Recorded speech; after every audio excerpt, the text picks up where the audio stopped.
ஜனவரி 3. தலைப்பு ஆவியானவரின் தன்மை ஓர் இரகசியம்.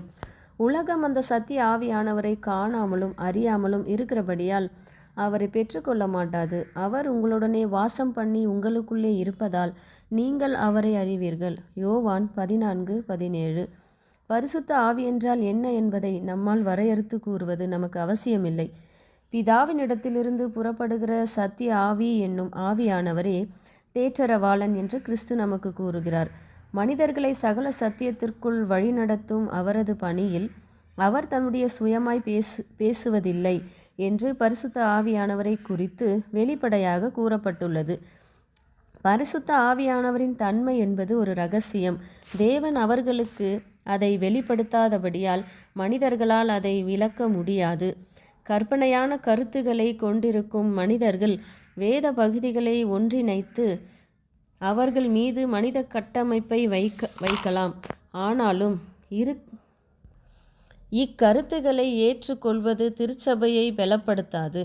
மனிதரால் புரிந்து கொள்வதற்கு மிகவும் ஆழமான அந்த இரகசியங்களை பொறுத்தவரை மௌனமே பொன் போன்றது.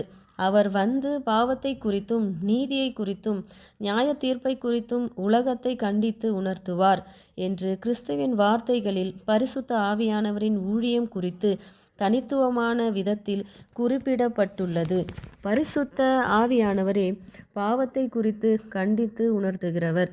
ஆவியானவரின் உயிர்ப்பிக்கும் செல்வாக்கிற்கு ஒரு பாவி பதிலளிப்பானானால் அவன் மனம் திரும்புதலுக்கும் கொண்டு வரப்பட்டு தெய்வீக கட்டளைகளுக்கு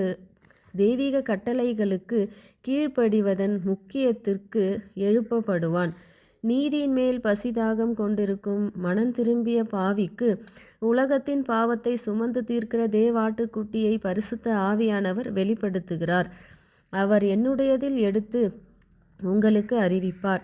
பரிசுத்த ஆவியாகிய தேற்றரவாளனே எல்லாவற்றையும் உங்களுக்கு போதித்து நான் உங்களுக்கு சொன்ன எல்லாவற்றையும் உங்களுக்கு நினைப்பூட்டுவார் என்று கிறிஸ்து கூறினார்.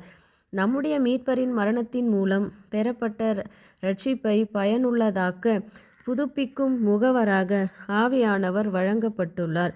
கல்வாரி சிலுவையின் மேல் செலுத்தப்பட்ட மாபெரும் பலிக்கு நேராக மனிதர்களின் கவனத்தை ஈர்க்கவும் தேவனுடைய அன்பை இவ்வுலகிற்கு வெளிப்படுத்தவும் பாவத்தை குறித்து உணர்த்தப்பட்ட ஆத்துமாவிற்கு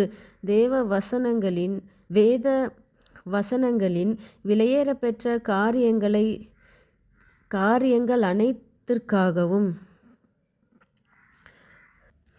காரியங்களை திறக்கவும் ஆவியானவர் தொடர்ச்சியாக செயல்பட்டு கொண்டிருக்கிறார். ஆமேன்.